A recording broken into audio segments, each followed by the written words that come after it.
Stop. If you can read English, but you're still terrified to speak it, you're not alone. Most people fail at speaking because they treat English like a math equation. But here's the truth. Native speakers don't follow rules. They follow rhythm. In this video, we aren't doing a grammar lesson. We're doing a life lesson. I'm going to take you through a typical day in a busy American city. You'll hear the words, the slang, and the pauses that real people use. By the time this video ends, you'll stop translating in your head and start feeling the language.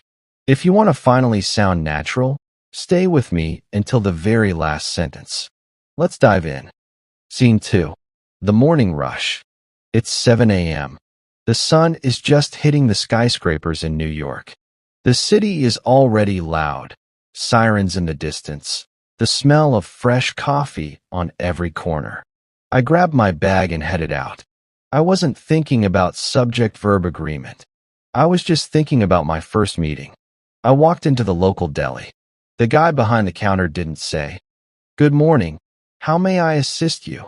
He just nodded and said, "The usual?" I smiled and replied, "You bet.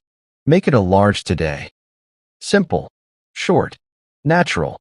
That's real English. Scene 3. The subway station was packed. Everyone was in their own world. I stood on the platform, scrolling through my phone.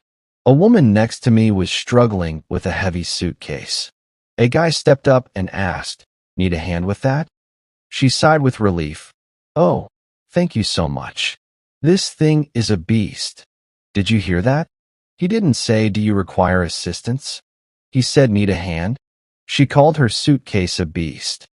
This is the English they don't teach you in textbooks, but it's the English you'll hear on every street in the U.S. Scene 4. Inside the office, the energy was high. My coworker, Sarah, passed me in the hallway. "Hey, how's it going?" she asked without stopping. "Can't complain." "You?" I called back. "Living the dream, S." She joked. Later, in the break room, the conversation was even more relaxed. "Are you catching the game tonight?" someone asked. "Nah, I'm wiped. Probably just gonna order in and crash," another replied. Wiped means tired. Crash means sleep. Order in means getting food delivered. Notice how nobody is trying to be perfect? They're just being clear. Scene 5. As the sun went down, the city turned into a sea of lights. I walked through the park on my way home. People were sitting on benches, sharing stories, laughing at inside jokes. I realized something. English isn't a barrier, it's a bridge.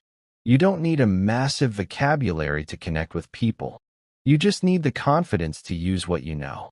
When you stop worrying about being wrong, you start being understood. I reached my front door, tired but satisfied. I didn't study English today. I lived it. Scene 6. If you're still watching, it means you're ready to take your fluency seriously. You don't need more books. You need more moments like this.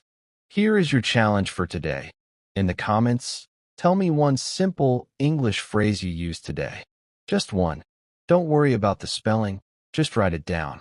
If you enjoyed this style of learning, hit that subscribe button and turn on notifications. We're going to master this language together, one story at a time. I'm proud of you for showing up. I'll see you in the next one.